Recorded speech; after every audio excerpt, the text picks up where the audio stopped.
Okay, good morning, everybody. Thank you for coming. We're here to discuss the officer-involved shooting with Brandan Maroney.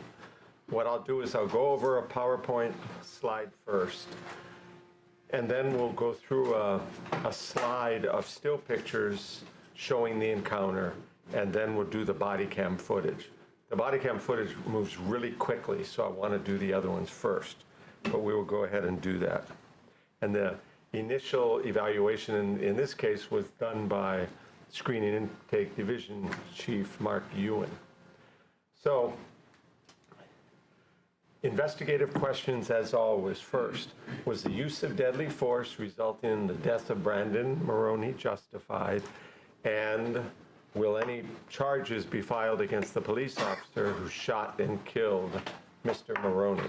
My conclusion in this is the use of deadly force which resulted in Mr. Maroney's death was justified, and as a result, no charges will be filed against the police officer who shot and killed him.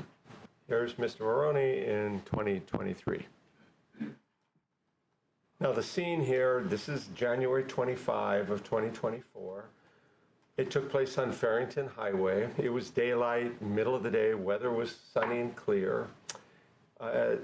Late morning, Officer 1 and 2 were alerted by dispatch that a male was jumping into traffic on Farrington Highway and Moua Street. And at that point, it's just one lane in each direction.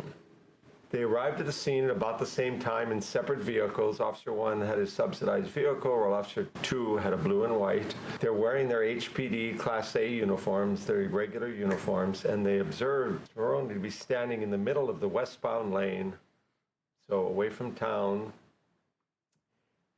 on Farrington Highway. He initially was coherent when they spoke to him about what's going on, but when they started to give him instructions to get off the road, he started to get agitated. He ignored their repeated attempts to convict him to get off the road, because there's a lot of traffic at the time. Officer 1 heard Officer 2 say, "Hobra." At this point, Officer 1 was only 2 to 3 feet away from Maroney, and Officer 2 had seen Maroney pulling a jackknife out with his left pocket with his left hand and then use his left thumb to open it. She could see the knife in his left hand. As a result, both Officer 1 and Officer 2 took out their firearms, and they both backed up about 15 feet because they're trained, a distance with a knife is, any closer than that is dangerous. Even that's dangerous because you can move quickly, and you'll see how quickly this goes later. They kept imploring him to drop the knife. Officer 1 said, "If you want help, drop the knife and we can help you." And when Officer 1 made multiple commands, Officer 2 made multiple commands. He ignored the instructions about dropping the knife. So Officer 2 reholstered her firearm and took out her taser. After multiple attempts to drop the knife, Maroney made a furtive move toward her, and she deployed the taser. She shot him with the taser. He fell to the ground and he started rolling. This caused the knife to fly out of his hand in the direction, on the roadway, closer in the direction to Officer 1. Officer 1 then went to pick up the knife, and so he had his firearm in one hand, knife in the other. Maroney then, after he had been knocked down by the taser initially, he rolled a couple times, this flipped the knife away. He got up and he chased and charged toward Officer 1, started grabbing him and attempting to tackle him. At that point, Officer 1 shot him twice. He fell onto the hood of Officer 1's subsidized vehicle, rolled over off of it, rolled onto the ground, and then collapsed. Officer 1 then called dispatch to expedite an ambulance, and she started first aid. He was cuffed, and she did rendered aid to him at that point. Multiple witnesses in the area saw Maroney in the street and heard the officers telling him to put the knife down. Get off the street and put the knife down. Witness 2 heard him walking into the lanes of traffic saying, "Hit me, go ahead, I'll make plenty money." Witness 2 told her son to call 911 and saw Maroney still blocking traffic, pick things up and start throwing things at the cars. Witness 2 said he appeared confrontational. He moved toward the officers. They used the taser on him twice. Because Officer 2 had tased him once, he went down and rolled down, and then as he was running toward Officer 1, she tried to tase him a second time, but it had no effect. And we're not sure if this, second prong hit him or not, but it had no effect. Witness 4 said he was in the yard when he heard someone yelling, "Put the knife down, we can help you." Twice. The officers made repeated efforts. Witness 5 saw Maroney arguing and antagonizing the officer. She saw him get tasered, but he continued to fight. She said he got shot 2 or 3 times, stumbled over a vehicle, and out of view. And she had a video recording, which she provided to the police with her cell phone, catching some of this. After the incident, Witness 6 arrived at the Pearl City station, and she said she had known Maroney. She said she knew him as Brandan Marshall. Now, she said he was homeless and that a few weeks prior she had seen him at a park, and they had a discussion. And at that time, he told her that he wanted to do suicide by cop. She said she told him not to do that. Help was available for him, but he replied, "Nobody could help. Nobody can help me. And somebody had just stolen my stuff." And while Officer 2 provided the initial first aid to Maroney at the scene, other first responders came, and that includes City and County Ocean Safety, Fire Department, and EMS. He was pronounced dead at the scene by Dr. 1. And following the incident, Evidence Specialist 1 recovered his knife and submitted it into evidence.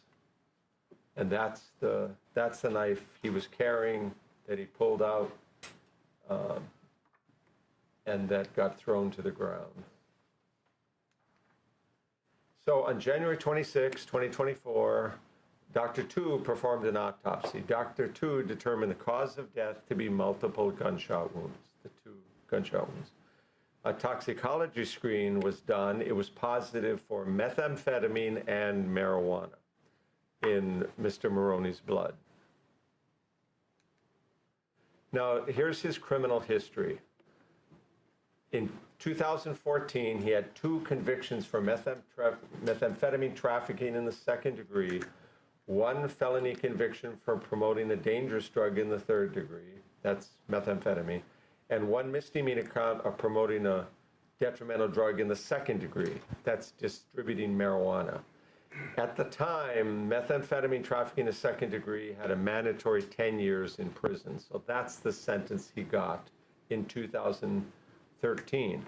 But backing up a few years, he had come from Washington State. In 2009, he had a felony conviction for robbery in the second degree and 1 conviction for controlled substance possession and 6 felony convictions for identity theft in the second degree.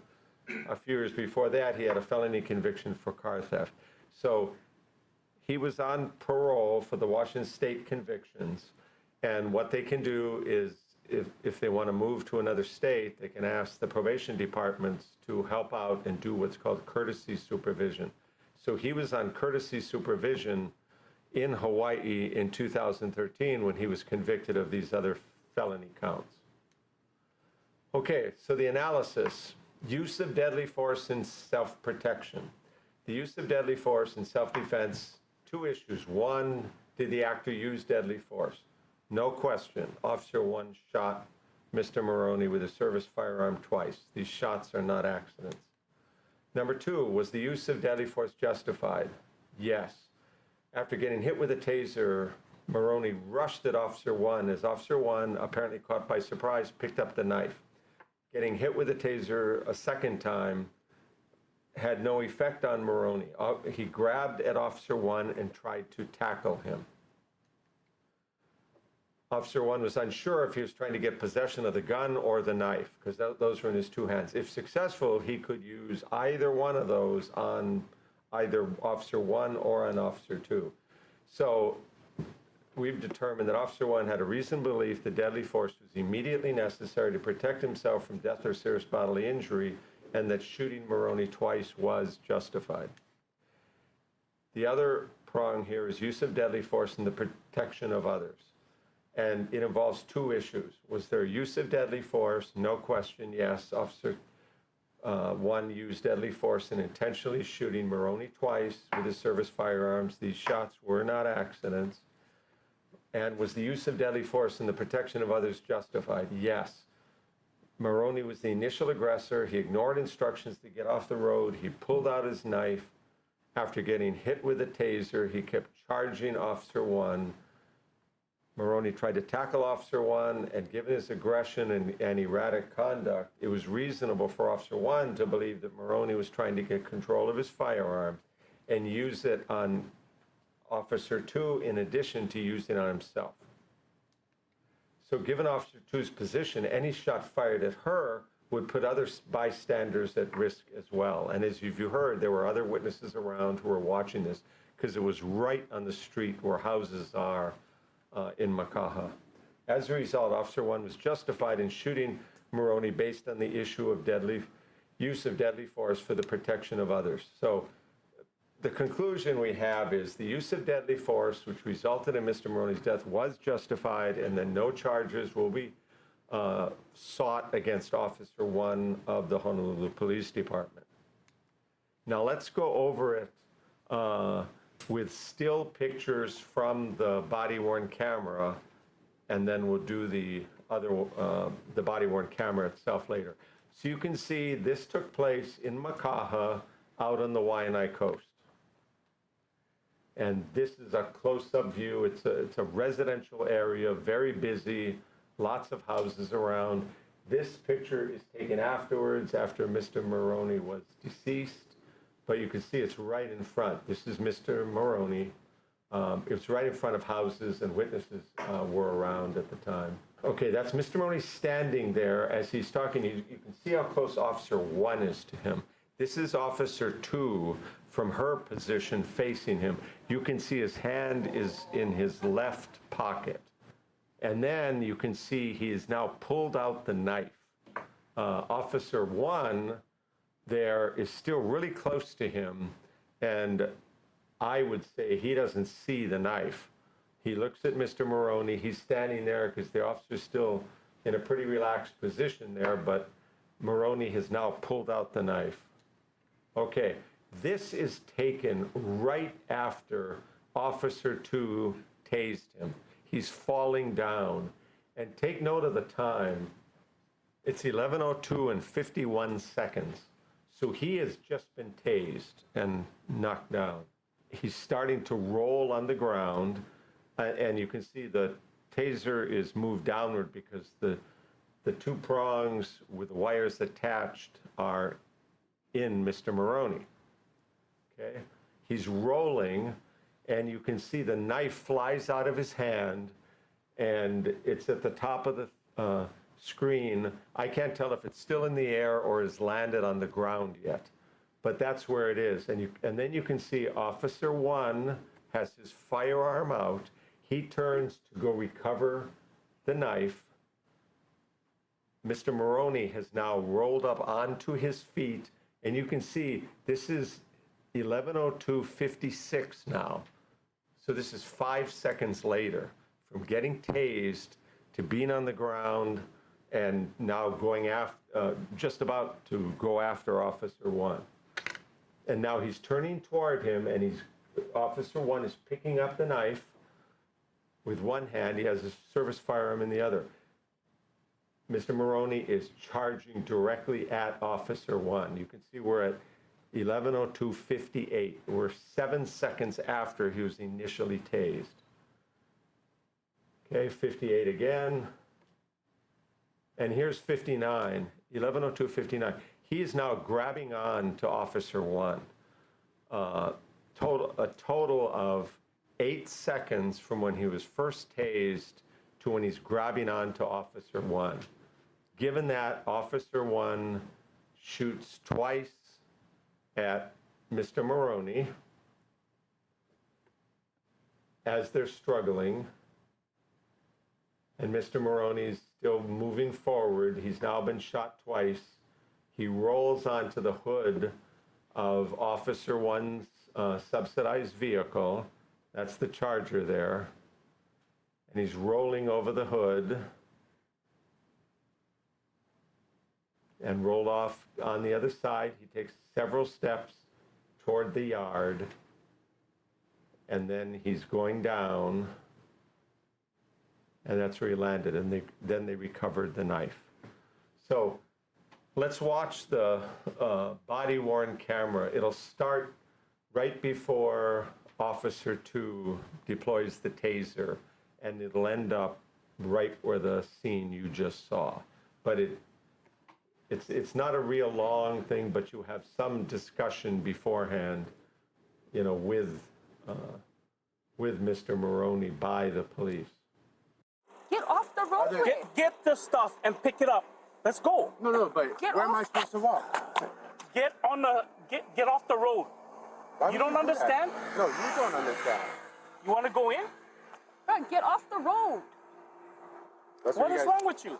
Oh, bruh. Yeah, exactly. Don't you freaking point that. Drop the knife. Drop it. This car hit me. Drop the Drop knife. the knife. The cameras are running, right? Watch this. Break this. Drop it. All of it, because even on the bus. Drop the knife. Drop the knife now. This is the car that hit me. Alright, so I think I services for this call. Bruh, drop it. Yeah, 56 Central. We're off with the but he has a knife in his hand, so we're trying to Drop the knife. That's right. Drop the knife. I was trying to get down there. Drop the knife. You guys are the ones who go clean up the street. Drop the knife. Like the other night, the officer that came at me. Drop it. And I told them then too. Drop it. Why don't you guys do your jobs? Drop the knife. And who's shooting at you? Drop the knife. I never shoot you. No. Drop it. For what? Drop it. What? I haven't done anything Drop wrong. the knife. I can't walk with Drop the knife. Now I can't walk with Well, you pulled it out on us. Drop it. Drop it. Open up, see? Drop the. Drop the knife. You understand what we're saying? I'm allowed my rights, right? Drop the knife. Not right now. So I'm allowed Drop to get hit by a car. I'm allowed to walk barefoot. We're telling you to get off the road so you don't Get get hit off by a the car, but you're not roadway. listening. Bruh. Drop it. Get off the roadway now. You're not listening. No, you guys have. Who do you think? Bruh, don't you freaking, don't you? You're the one making quick moves behind me. Of course Bruh. I'm gonna turn around. Don't you You freaking want to make get any shot? moves. Yes. Seriously, you want to I'm get down. shot? I'm down. Listen, go. Drop it. Go. Bruh, I'm gonna wrong tease with him. I follow God. I'm gonna What is tease wrong him. with you? I follow God. I'm gonna Okay. drop the knife. Drop it now. For what? I'm What gonna did I do wrong? Because you're not supposed to have a knife opening it like that in public. Drop it. So if I need to cut, say, some string over there, I can't go like this. Drop This it. is not normal. I'm gonna That's what you're saying, right? Drop tease the him. knife now. What is normal? We're not Drop gonna it. call you again. Drop the knife now. Don't tell me again. Just Drop tell the me. knife now. Just do it. You guys I have don't my gotta teaser surprise on him me. right now. Drop the knife. Drop it. I will not. Because I've done nothing wrong. I was trying to get Drop it. Drop the knife. to run these places to find out who the fuck I'm just gonna hit tease me. him. Okay. Drop If you want it. help, Drop it. listen. If Go you ahead. want help, Do it. drop the Drop knife so it. we can help you. Why would I drop my own I'm gonna protection? tease I don't him. trust you guys to protect me. Drop it. Who do you think we are? Fakes. We're the police, okay? Actually, hello. What is wrong with you? Is there something wrong with you? Drop the knife. Drop the All knife. I wanted was a lighter and some slippers so I can walk Drop and see my it. brother. I'm gonna tease him. But you Drop guys are it. the ones who don't want to help. I'm gonna tease him. Drop it. Teaser, teaser, teaser. Drop it. Wait. 1810. You know when there's a confirmation on the people on scene.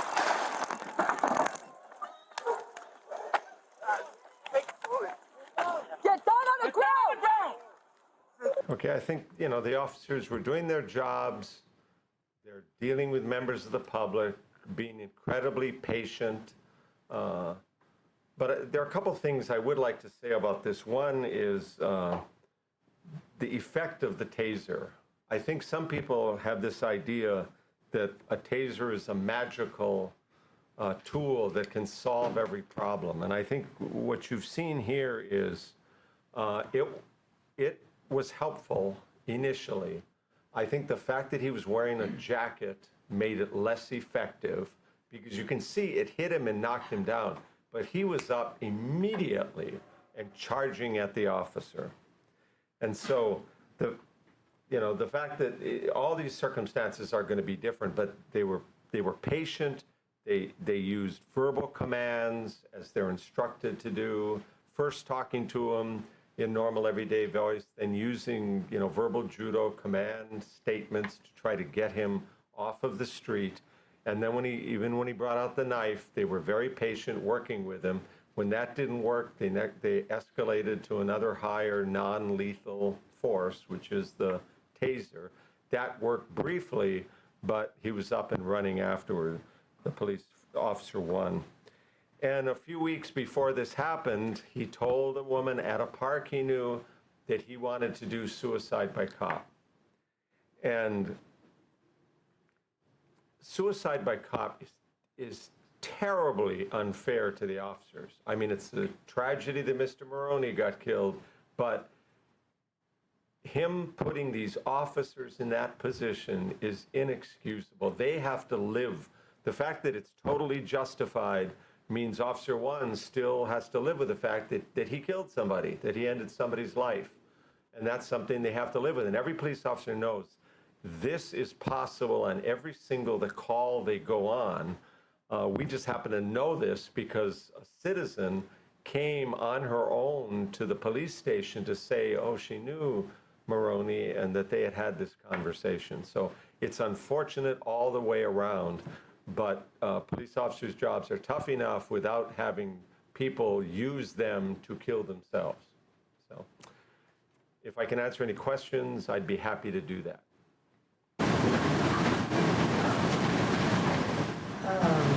Is there any specific protocol on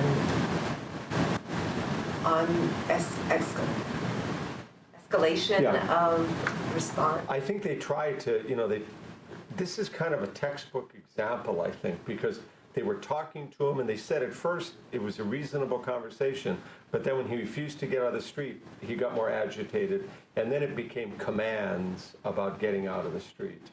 And then once a knife is pulled, I think there's a deadly area within like 21 feet of it. So they were, knowing that he could have thrown it at them, he could have run, you could see how fast he was running.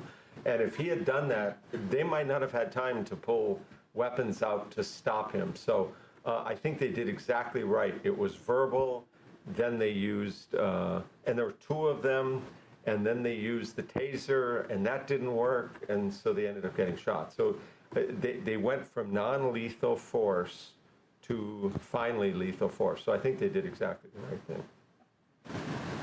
Was there any indication that this should have been treated as a mental health crisis? We've talked to the family, and he has a history of mental health issues. Right.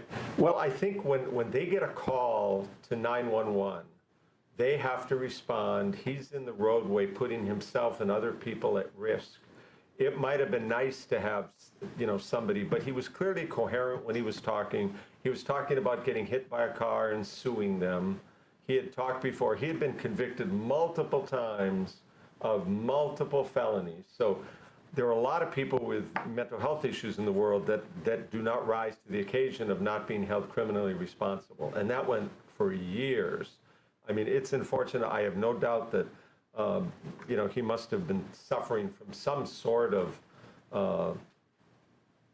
not feeling good about himself. I am not in a position to diagnose it, but the police have to respond right in the moment. And I think it would be great if there were funding to have a mental health person, at every station able to go out on every call. It might make a difference, who knows? But I think the officers, it certainly sounded like they tried to reason with him, talk to him multiple times, and he was talking coherently. He had an idea. He just didn't want to listen to what they said, and they offered to get him help. He didn't want it, and he ended up getting what he said he was going to do 3 weeks before, and that's suicide by cop. Can you offer any insight into what happened before the body cam that you showed? What was the conversation like prior to that? It was, what are you doing? Get off the street. You're in a bad, it went on for a while. And then you could see this was after, it went on for a while, but they did engage him for some time. And that's what the witnesses at the scene said, that they tried to talk to him and he just was not listening and didn't want to hear it. He started to walk away a couple of times, but he stayed there. It was an unfortunate situation all the way around. I wish he hadn't done this and brought it on himself, but it's, the officers have to live with this. I think we definitely need more money for mental health treatment. And I think if mental health treatment folks could be added to HPD's responses to things, I think HPD would welcome it. I've heard the chief say that we can't be all things to all people. And yet when it's a 911 call, there's a concern about bodily injury. And so that's why the police are going to be there to make sure people don't get hurt. If there was a mental health professional there as well, that might be a good thing. And I wish there was funding for that. I'm sure the police would embrace more help than as much help as they could get. This is probably a question for HPD, but do you know whether these particular officers had been through the crisis intervention team training? I don't know. But I know they're trying to get as many trained as possible in that. Okay, well, thank you all very much. Sorry, may I ask Yeah. a few more questions? Was the family informed of the decision today to not press any charges or anything of that like? Not by us right now. Okay. Is that typical Yes. to inform the family or to? No, it's typical right now not to say anything Okay. until we have this conversation. Okay. Gotcha.